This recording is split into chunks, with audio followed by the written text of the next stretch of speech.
Today I'll be going over Chapter 17 of Alanna Nash's book, The Colonel. Chapter 17 is titled Las Vegas, Glitz, Greed, and Ruination. Just 16 days after the 68 special aired, Tom Parker finalized a deal for Elvis to perform at the new $60 million International Hotel in Las Vegas, owned by Kirk Kerkorian. Kerkorian's history in Las Vegas began by flying gamblers from California to Nevada after World War II. After earning about $100 million from selling trans-international airlines, he bought casinos, including the Flamingo, to train staff for his planned international hotel. For the International's 2,000-seat showroom, the largest in Las Vegas, Executive Vice President Alex Schuppe hired respected entertainment director Bill Miller to book the performers. At the Flamingo, Bill Miller had booked major stars such as Tom Jones. Although the International considered Jones, Frank Sinatra, and Barbra Streisand for its opening, Miller had wanted Elvis since seeing him at the Frontier in 1956 and learned through Abe Lasvogel that a deal might be possible. Parker refused to let Elvis open the untested International showroom,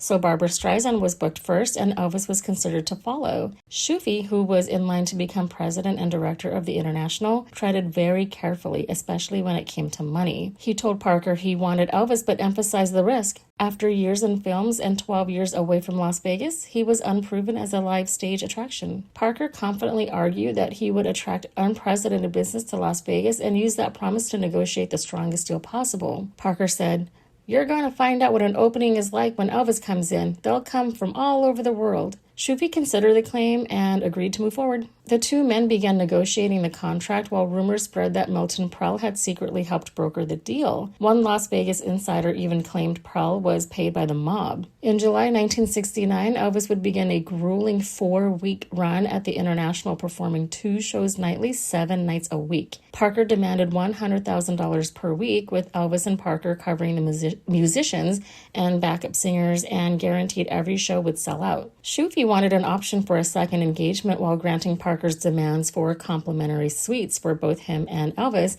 and also permission to film a concert documentary.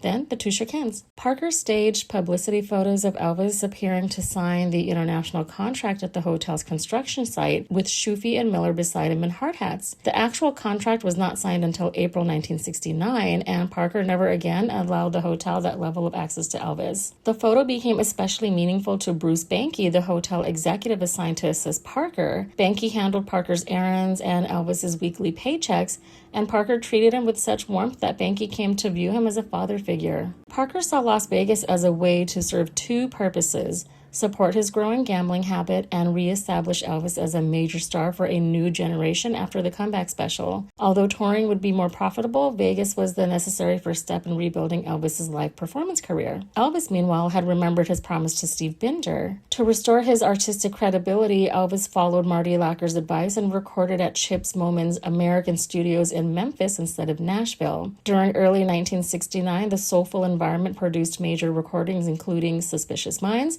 Kentucky Rain, and In the Ghetto. But the Memphis sessions created tension because they violated RCA's usual studio and producer policies and threatened Hill and Range's control over Elvis's song choices. Parker allowed the session but sent Tom Diskin. RCA producer Felton Jarvis and the label's vice president Harry Jenkins huddled together there while Freddie Beanstalk and Lamar Fike closely watched Chips Moman and Marty Lacker, who wanted Elvis to record fresher material outside the Hill and Range catalog. Moman, who had produced more than 100 hit singles, rejected most of the songs offered by Hill and Range as inferior. Although he approved of Eddie Rabbitt's Kentucky Rain, he warned that he would quit rather than record an entire album of weak Hill and Range material. Mac Davis brought In the Ghetto to Moman shortly before the sessions began. Though unusually controversial for Elvis, Moman believed its social message extended the spirit of If I Can Dream and suited an artist whose music was deeply rooted in Black culture. Moman remembers, "He liked the song, but after we cut it, there was a big discussion about whether it would be right for his image. Of course, back at that time, the racial thing was still hot and heavy." Freddie Beanstalk asked Mac Davis to surrender part of the publishing rights to In the Ghetto in exchange for Elvis recording it, and Davis agreed. Moman considered the practice unfair and refused to give up any share of his own songs, Mama Like the Roses and Suspicious Minds, which Elvis had already taped, and it triggered a confrontation. Beanstalk remembers, "I wasn't angry about it. Those sessions were very good. I would become aware of what songs Elvis wanted to do, and if the publishing rights were available, I would pick them up. Suspicious Minds was more difficult to obtain than In the Ghetto because Suspicious Minds had been recorded before, but Chips and I became friends. Moment's version of events was a little bit different. He said their deal was that they weren't going to record any song that they didn't have the publishing on. I was ready to erase the tapes and just let it go. I ended the session and sent the musicians home and asked all of the Elvis people to leave my studio. Discon phoned Parker, who threatened to bypass or fire Chip's Moment if he refused to surrender publishing rights. Recognizing Suspicious Minds as a potential career-defining hit, RCA executive Harry Jenkins stepped in to mediate. Jenkins told the group, "In all the years that I've been involved with Elvis, I've never opened my mouth about songs or anything else. But that boy Moment is right, and we are going to finish this session however he wants to do it." In August 1969, Suspicious Minds became Elvis's first #1 single in 7 years, and his last. The American studio sessions also produced From Elvis in Memphis, but Parker resented Chip's Moment's challenge to his control and effectively blacklisted him, even blocking Elvis's request to use Moment's band in Las Vegas. In July 1969, Elvis rehearsed in Los Angeles with hand-picked musicians before adding the International's 38-piece orchestra, the Sweet Inspirations, and the Imperials. He also reduced his drug use and toned his body to prepare for the demanding Las Vegas schedule. Parker became a fixture at the International, dividing his time between promoting Elvis and gambling in the casino and racebook. He took complete control of the advertising campaign while the hotel paid the expenses. Shufi remembers, "The campaign that he produced was unbelievable. He had every billboard in the entire city, not only in Vegas, but leading all the way to California." Parker personally dictated the radio campaign, insisting the ads repeat only, "Elvis, Elvis, Elvis," before briefly stating where and when he would perform. His goal was to saturate Las Vegas with Elvis's name. Nick Naff, the hotel's former advertising director, considered Parker's advertising crude and tried to air a more sophisticated commercial. Naff remembers, "I would listen to the commercials in my office, and lo and behold, the colonel was passing by my doorway and heard it. He walked in and made me change the whole thing. He wanted everything to be the colonel's way." Parker's aggressive promotion worked. The hotel received more reservation requests than it could handle, and crowds stretched 3 blocks to see Elvis. After Streisand's engagement ended, Parker covered the elegant International with Elvis posters, creating a circus-like atmosphere that horrified Naff. Joe Maché of the Imperials was stunned by the hotel-wide promotion. Elvis banners, flags, stand-ups, straw hats, and red and white and blue armbands were everywhere. Even casino dealers wore the outfits, creating what he called a strange riverboat gambler atmosphere. Parker viewed the campaign as one of his greatest promotional achievements. To soften its commercial excess, he pledged the proceeds from hotel front souvenir sales to a charity chosen by Nick Naff. Naff says, "I don't have to tell you how much went to charity and how much went to the colonel. It was a profit-making business." Naff was especially offended by a $125 Elvis portrait advertised in a Ronaldo of Italy frame. In reality, the supposedly imported frame was made by a hotel carpenter in the basement. Despite disliking Parker's advertising style, though, Naff found him personally likable and not unpleasantly demanding. One day, Naff was gifted a crate of beautiful fresh red strawberries. Naff remembers, "At the end of the day, I was taking them to my car, and I chanced to pass by the colonel. He said, 'Hey, Nick, what have you got there?' I said, 'I've got these beautiful strawberries.' And he said, 'Send them up to my room.' Now, he did it in a very smiling way, so I didn't resent it, but I had to stop and think, what's more important, my association with the colonel or the strawberries? So I lost them. Oh, he loved strawberries." As Elvis's Las Vegas opening approached, he struggled with severe stage fright and relied on Charlie Hodge for pacing and song choices. Although he had long wanted to return to live performance, seeing the International's enormous stage made him doubt whether he could command it. In the days before his July 31st, 1969 debut, Elvis suffered severe panic attacks that continued until he took the stage at 10:15 that night. At 34, he feared his voice could not sustain a full-hour performance, especially with 2 shows nightly, though opening night required only 1 show. The pressure was enormous because fans had traveled from Europe and Asia that first night, and the invitation-only audience included Cary Grant, Carol Channing, Wayne Newton, Paul Anka, Fats Domino, and Anne Margaret. Parker also brought in many journalists on Kurt Kerkorian's private jet, meaning any failure would be reported immediately. Elvis overcame his nerves with a high-energy performance in a Bill Ballou karate-inspired costume, even dropping to his knees, sliding, and doing a cartwheel. The audience remained on its feet as he mixed early hits hits with newer Memphis material, creating excitement that impressed even hardened pit bosses. After the triumphant show, Parker visited Elvis backstage with tears in his eyes and embraced him, an unusually emotional display. He then joined Alex Schufe in the hotel coffee shop. Steve Binder, though, could not congratulate Elvis because Parker had deliberately excluded him from the guest list. After the performance, Binder tried to reach Elvis through the stage door guard. Binder remembers, "I said, 'Would you please tell Elvis that Steve Binder's here?' And he got on the phone and then said, 'Sorry.'" It would be 30 years before Binder learned that Elvis had been asking for him that night. Parker invited Bob Finkel and arranged a private post-show visit with Elvis, but when Finkel and his wife reached Elvis's suite, Elvis had withdrawn and isolated himself. Finkel remembers, "We went up there and the elevator door opened, and the suite was pitch black except for the light from the television set. There was a Western on and Elvis was sitting there all alone.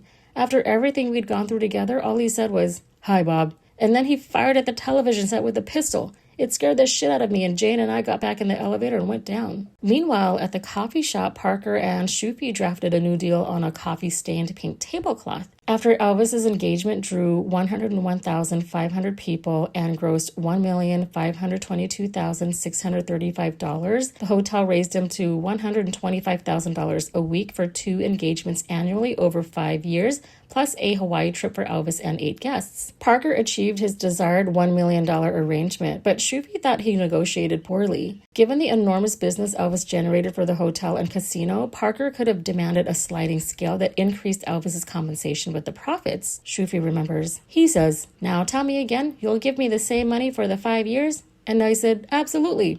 I mean, this was unheard of that anybody would sign for 5 years for the same amount of money, no increase. So he took the tablecloth, he wrote the contract on the tablecloth, and he signed it. He was very receptive, very cooperative, and very easy to deal with." Parker bragged of securing Las Vegas's highest performer's salary, but hotel insiders believed they had obtained the world's biggest star cheaply. Despite Elvis doubling the International's revenue, Parker demanded no attendance or revenue bonuses and could likely have negotiated far more. Marty Lacker says, "Just look at the figures. They had a $15 minimum, and at even 2,000 people, that's $30,000 a show. At 2 shows a night for 28 consecutive nights, it works out to $1,680,000. But it was really more because 50% of the shows were dinner shows, and actually they got even more people in that room. So the hotel was taking in more than $2 million a month on Elvis twice a year. Now, Vegas knows that most shows lose money, but they book entertainment to get people into the casinos. Elvis was the first act in Vegas history to make a hotel a profit on the show." Nash suggests Parker accepted less money to keep Elvis tied to the powerful hotel, build momentum for future tours, and preserve his own privileged status as a Las Vegas high roller. The International rewarded him with lavish favors, such as stocking his Palm Springs home with gourmet foods. One time, he made the hotel send prime rib and Dover sole on Sinatra's plane when they forgot to pack it in his plane. By the way, I did a video on the list of foods he wanted packed for him. It's crazy long. Anyway, the hotel also reportedly forgave part of his growing gambling debts. Las Vegas Sun columnist Joe Delaney said of the cheap Elvis deal, "Was he trying to protect his 52 weeks a year relationship with the hotel or his 8-week a year relationship with the artist? If he's going to bleed the hotel for every dollar for Elvis, he's not going to get special treatment. Although the way he gambled, I'd give it to him anyway. He had the 2 things going. He had Elvis and he had the gambling." Parker increasingly treated Elvis as leverage for his gambling debts. According to Joe Shane, an entrepreneur who would get to know Parker in later years, Parker maintained an open casino tab. He said, "He had the boy do a lot of free shows just to cover his debt." Schufe estimated Parker's gambling losses may have reached $1 million a year, but some claimed he lost $50,000 to $100,000 a night during Elvis's engagements. Because much of it was marker credit rather than cash, Parker became detached from the true scale of his debt, while the hotel effectively won back what it paid Elvis. Lamar Fike remembers, "I never saw anybody who could gamble like that man could gamble. He used to scare me to death. I was up one night about $75,000 or $100,000. He came and took my bet off one number and put it on another, and I lost it. I said, 'I ought to kill you for that.' He said, 'Well, you could have won, too.' I saw him lose $500,000 at a craps table one night between shows. God knows how much money that man lost over a period of years. I'd say an easy $40 million. During Elvis's first engagement, Parker often gambled privately for 12 to 14 hours, receiving royal treatment from the casino. He preferred pure games of chance, especially roulette and the carnival-like Wheel of Fortune, and bet personally meaningful numbers while superstitiously trying to influence the outcome. He often bet $1,000 on every number, convincing himself he was risking large sums while losing only in increments. He barked to the dealer, "If I don't cover a number and you hit it, you're gonna pay me." He enjoyed drawing a crowd and performing as a high roller, which made him a valuable promotional attraction for the casino. Parker considered women spectators bad luck and sometimes used cigar smoke or casino manager Jimmy Newman to make them leave. Yet he paradoxically often preferred a woman to deal roulette. According to former casino employee Frank Gorell, Parker preferred women dealers because he believed he could intimidate them. Regardless of the dealer's sex, Frank remembers, "He would walk around the table and say to the dealer, 'When I tell you, that's when you spin the ball.' He was also a big craps player, and he was going to run the table, not you. He was very sharp. He knew the payoffs better than we did. He'd say, 'Don't you cheat me. I know what I'm getting paid.' And he did." Parker enjoyed winning big and tipping generously, but one thing was very strange to the casino staff. He was usually good-natured when he lost, but after winning at craps, he oddly enjoyed having the casino staff tell him to go F himself.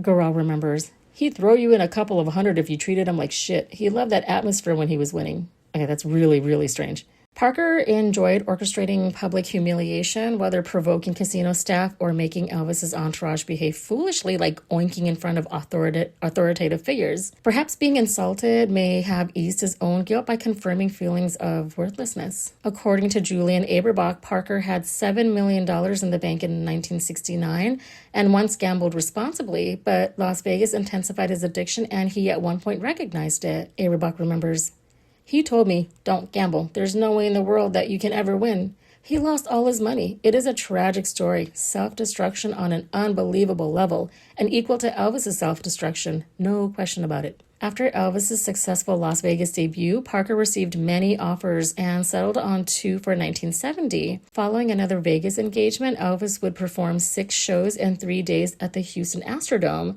then filmed a theatrical concert documentary, Elvis, That's the Way It Is, for MGM beginning in July after recording in Nashville. Tom Diskin asked Joe Maceo, spokesman for the Imperials, if they'd want to join Elvis in Texas. Maceo learned the Imperials were underpaid at $5,000 a week total with no per diem, while some musicians earned $2,000 to $3,000 each. He agreed to Houston only if their fee was renegotiated, but Tom Diskin deferred to Parker, who never addressed the request. Maceo remembers, "He just wouldn't see me. I knew he always gambled after the second show, so about 2 or 3 o'clock in the morning, I went looking for him and found him sitting at a table playing roulette with this big crowd around him. He had a stubby little cigar in his mouth and piles of chips everywhere and a couple guys in his entourage standing behind him. My guys were going, 'Just talk to him now. Go in and tell him what we want.' So I wiggled my way into Tom Diskin, who was standing right behind the colonel. The colonel still wouldn't talk to me directly, so I had to go through Tom. I'd say, 'We'd really like for you to pay to get our cleaning done.' And Diskin would go, 'Colonel, Joe said that the Imperials would like you to pay for their cleaning.' Then the colonel would say, 'Tell them to go to hell. We're not paying.' And Diskin would turn around and tell me, 'The colonel said to go to hell.' It was a 3-way conversation among people standing right next to each other." Okay, that's really, really strange. The Imperials eventually received a raise, though Parker avoided other demands. During Elvis's October 1969 Hawaii vacation, Parker learned that Elvis planned to obtain passports and continue on to Europe with family and entourage members, including Vernon and Dee, the Schillings, and the Espositos. Elvis wanted to tour Europe leisurely and possibly scout locations for future concerts, but Parker discouraged him, claiming fans would resent a visit without first performing there. Elvis instead went to the Bahamas at Parker's suggestion, but storms kept the group indoors and caused them to return a week early. Priscilla hoped a European vacation would ease tensions caused by Elvis's absences and infidelity. Parker, however, viewed the harmless trip as a troubling sign that Elvis was acting independently and reacted with unexpected hostility. After returning to Memphis, Elvis was visited by 2 men claiming to represent RCA, who warned him against traveling to Europe without careful planning and management. According to Larry Geller, Elvis interpreted the meeting as a threat and warning not to act independently. Geller believed Parker arranged the intimidating visit. It may have reminded Elvis of Parker's earlier claim that Sam Cooke was killed after defying powerful industry and mafia interests. Geller says,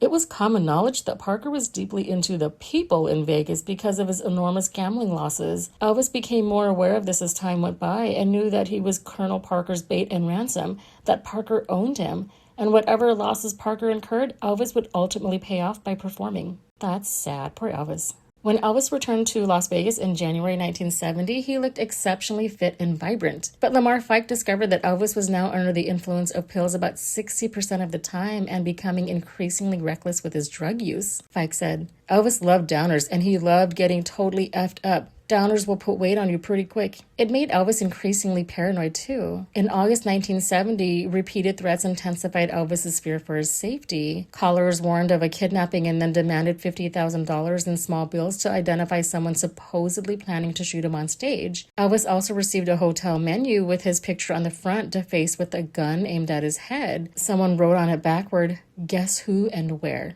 Parker contacted attorney Ed Hookstratton, who alerted the FBI and hired investigator John O'Grady to organize security. A frightened Elvis summoned Jerry Schilling from Los Angeles to join the other bodyguards that surrounded the stage. Elvis said, I don't want any son of a bitch running around saying, I killed Elvis Presley. If some guy shoots me, I want you to rip his goddamn eyes out.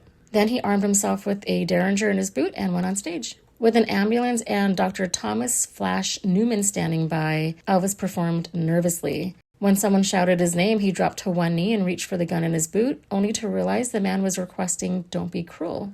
Elvis never learned who made the threats and considered several possibilities, including that Parker staged them to control him or that Parker's gambling debts had made him a target. Rumors even claimed Parker had borrowed from the mob and sold them a share of Elvis's earnings. After the threats, Elvis became increasingly preoccupied with guns, police authority, and a tougher image. Inspired by Shaft, he adopted black hipster clothing, obtained a Memphis gun-carrying badge, amassed weapons including an M16, and customized many with his TCB insignia. Elvis's fascination with law enforcement became excessive. He befriended police officers, sometimes wore a captain's uniform, and installed a blue emergency light on his car so he could pull over speeders or assist at accidents. As Elvis's drug use and delusions worsened, he increasingly avoided Parker. Although he had publicly expressed love for him earlier that year, they now communicated mainly through Joe Esposito. In September 1970, Elvis began his first extended tour since 1957, covering 6 cities.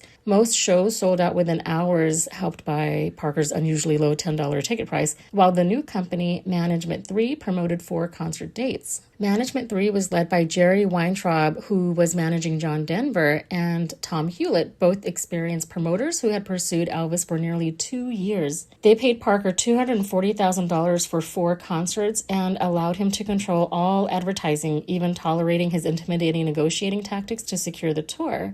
I make him stay until they see things my way. John Denver remembers, one of the things Jerry said was that if he did his job and I did my job, I would always be able to work in whatever arena I chose, be it television, films, recordings, or concerts. He's a very, very brilliant promoter. He went to the big arenas and said, you want Elvis Presley to come play this place? Then I want Concerts West to be involved in every concert that comes into this building.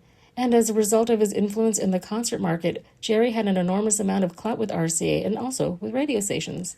It's unclear why Parker chose Weintraub and Hewlett over rival promoters Steve Wolf and Jim Rissmiller, who had also pursued him for 2 years. Wolf and Rissmiller found Parker charming but extremely difficult negotiations. Wolf remembers, he wanted us to pay the cost of producing the show, and then he gave us a cushion and a percentage over a certain amount. He threw it out so fast we had to keep asking him over and over, and he kept saying, I told you boys, now for the last time, this is the deal. He really hits you. He doesn't sit back and let it sink in. You're sorry you asked a question.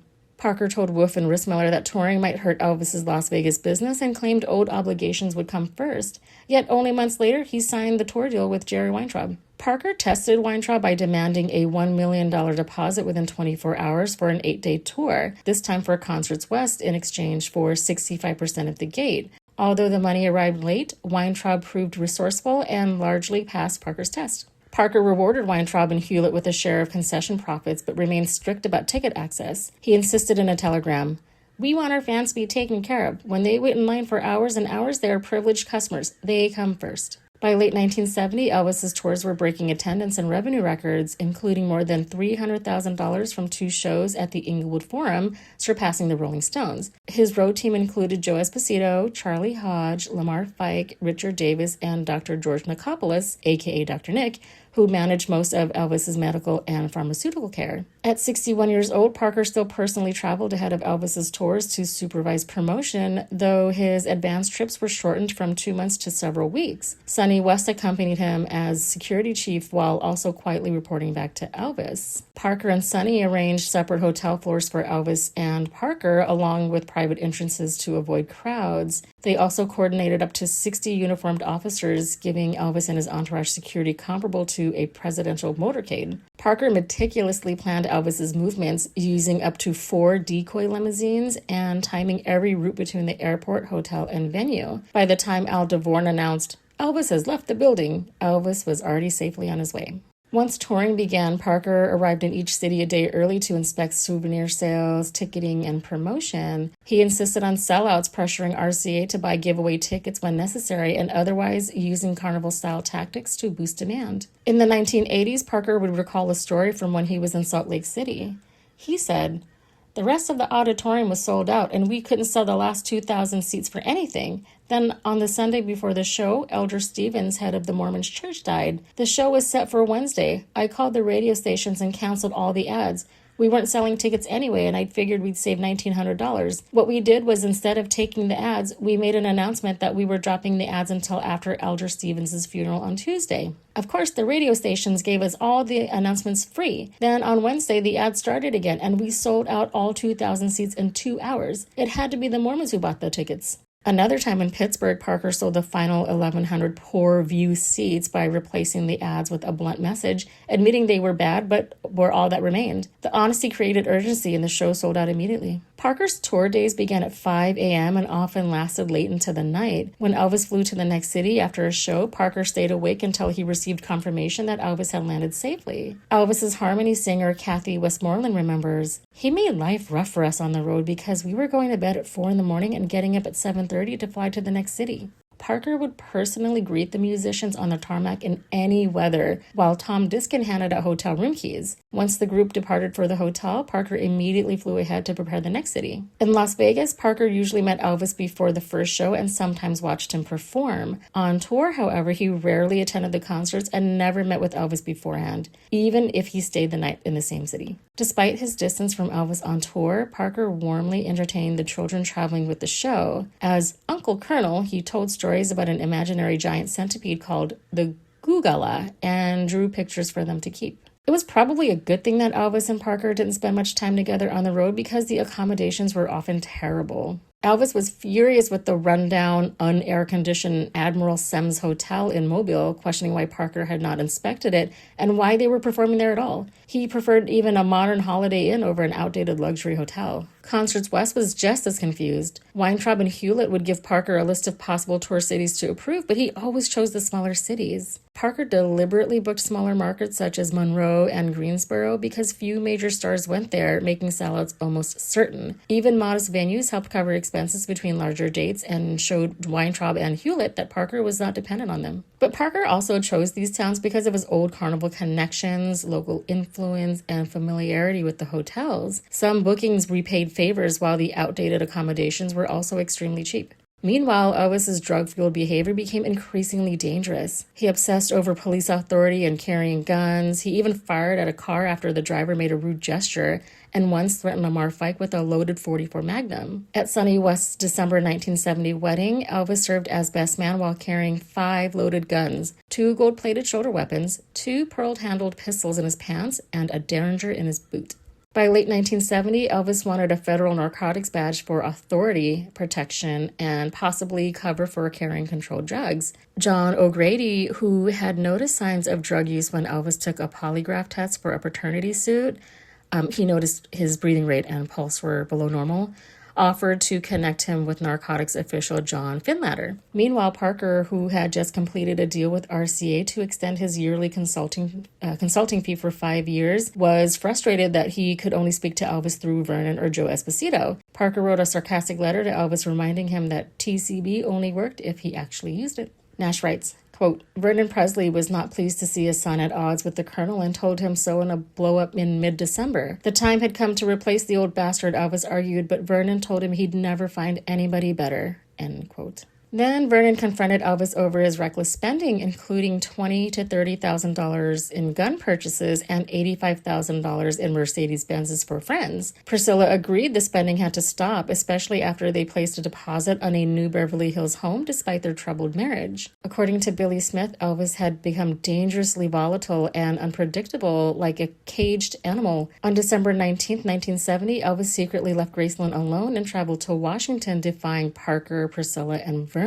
His goal was to meet narcotics official John Finlatter and obtain a federal badge. After Finlatter refused him a badge, Elvis pursued a meeting with President Richard Nixon. In a drug-impaired state, he wrote Nixon claiming expertise in drug abuse and communist brainwashing and argued that, as a federal agent, he could infiltrate groups that did not view him as an enemy. He personally delivered this letter to the White House and secured a meeting with President Nixon. Wearing an extravagant cape, black suit, gold belt, jewelry, sunglasses, and carrying a cane, he received the federal narcotics badge he wanted, later described by Jerry Schilling as his most prized possession. Parker was alarmed that Elvis had met the president without his knowledge, seeing it as proof that he was losing control. He resolved to monitor Elvis more closely and find new ways to restrain his independence. In March 1971, Elvis erupted during a Nashville recording session, damaging a guitar with a gun and walking out. Parker largely kept the incident from the press.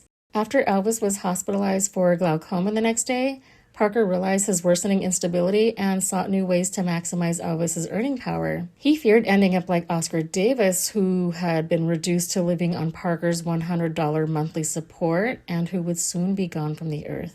In July 1971, Parker booked Elvis at Del Webb Sahara Hotel in Stateline, Nevada, seeking new revenue beyond RCA. The successful engagement also debuted Richard Strauss's Also Sprach Zarathustra as Elvis's dramatic stage introduction. Parker doubled table capacity, seating 8 guests at a table that normally sat 4, to help Elvis break the Sahara Tahoe attendance record. He then used those numbers and Elvis's $300,000 2-week fee as leverage in new negotiations with Henry Lewin and Baron Hilton at the newly renamed Las Vegas Hilton. Lewin worked to win Parker's loyalty, even arranging a surprise 62nd birthday party for him in June 1971. Lewin was especially concerned because Parker's contract allowed Elvis to leave if the hotel changed ownership. Lewin remembers, "The colonel said, I did business with Krikorian. I liked him, and I have no reason not to trust that you will be as good or better." Parker even accepted the same contract layout. Lewin says, "Elvis was always paid more than we paid anybody else, and he was still the cheapest. We made more money paying him more than paying somebody else less. You shake hands with the colonel. You can forget worry."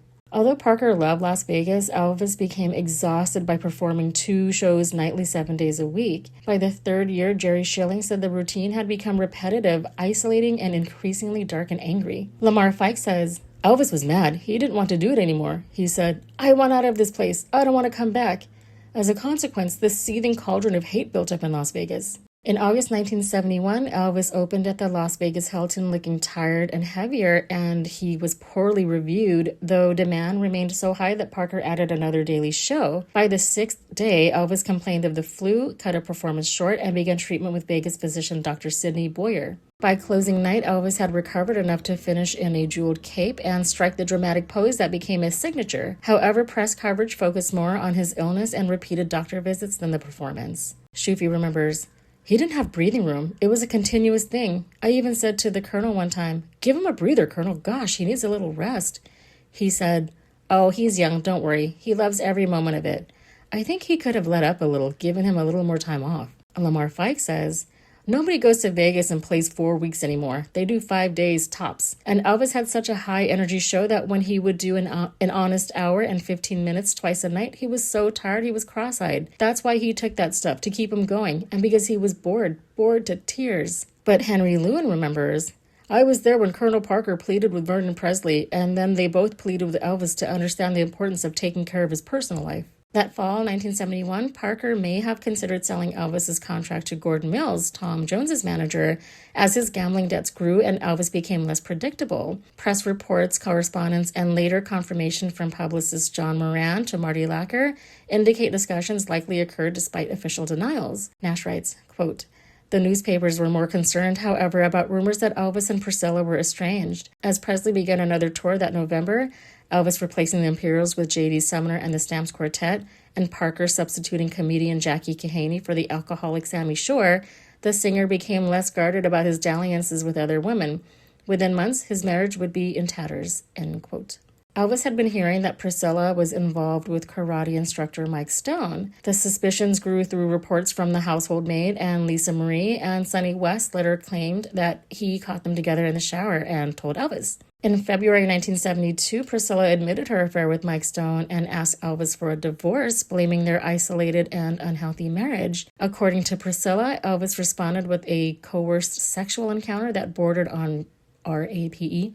Although he later asked her to stay, she made clear the marriage had effectively ended long before because of his neglect. While Elvis's marriage was collapsing, Parker focused on business. Hearing from RCA President Rocco Laganestra about live global satellite broadcasting, he began considering it as an alternative to Elvis's repeated requests to tour Europe. Parker rejected a $500,000 offer for 6 London concerts, claiming European venues were too small, outdoor stadiums unsuitable, security difficult, or the money insufficient. Years later, Parker explained, Elvis wanted to take all of his troupe with him and his own orchestra. When we checked out the possibilities where he could play, he could sell out and still lose money. Parker also feared Elvis lacked the stamina for an overseas tour and could not travel without Dr. Nick. Rumors of cocaine use made Europe even riskier since illness or drugs discovered by customs could create a scandal Parker could not conceal. He realized satellite technology could let Elvis reach a worldwide audience without traveling overseas. He began planning what would become the first live global entertainment special, listing costs, song clearances, and questions about whether RCA or his team would contract the performers. Laganestra supported the plan to broadcast Elvis worldwide from Hawaii by satellite, but because he disliked negotiating with Parker directly, he delegated the project to RCA executive Mel Ilberman, who admired Parker and worked to keep him satisfied. After years of Parker asking, RCA agreed to create a concert promotion company, Management 3, that centered on Elvis, giving Parker access to the label's resources. Although Management 3 was included in the agreement, Parker effectively controlled the operation with George Parkhill and Pat Kelleher